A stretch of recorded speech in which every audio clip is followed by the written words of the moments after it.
పిల్లలకి ఇప్పుడు eye sight ఉంది, చిన్నప్పటి నుంచే కళ్ళజోళ్ళు, అవును. పెద్దవాళ్ళకి కూడా, చిన్నపిల్లలకు కూడా.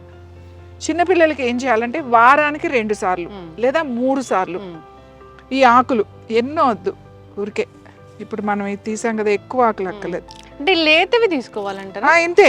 ఇప్పుడైతే చక్కగా ఇలానే ఉంటాయి చూడండి, లేత పెద్ద ఆకు ఉంది, లేతగా ఉంది. అవును. ఇగో ఇన్ని ఆకులు, ఎన్ని ఆకులు, ఇగో ఇన్ని ఆకులు. ఓకే. ఇన్ని ఆకులు 2 క్యారెట్లు. ఇది చాలు. ఒకరికి పర్ హెడ్ అని చెప్తున్నా. ఒక్కరికి ఇన్ని ఆకులు తీసుకుని 2 క్యారెట్లు తీసుకుని ఒక చిన్న గ్లాస్ వాటర్ పోసేసి మిక్సీలో వేసేసి జ్యూస్ తీసేసేయండి. జ్యూస్ తీసి వడపోసేసి తాగేసేయండి. ఓకే. ఇది మార్నింగ్ తాగొచ్చు, ఈవినింగ్ కూడా తాగొచ్చు. పిల్లలు స్కూల్ నుంచి వచ్చిన తర్వాత అలా కనుక ఇస్తే, ఇది వారానికి 3 రోజులు కనుక ఇస్తే వాళ్ళకి ఈ ఐ ప్రాబ్లమ్స్ అనేవి రావు. ఓకే. ఒకవేళ అలాంటి ప్రాబ్లమ్స్ వచ్చినా వాళ్ళకి తగ్గుతాయి. తర్వాత ఇది రాని వాళ్ళు కూడా ఇది అప్పుడప్పుడు ఇలా తాగుతూ ఉంటే, ఇలా అప్పుడు సీజన్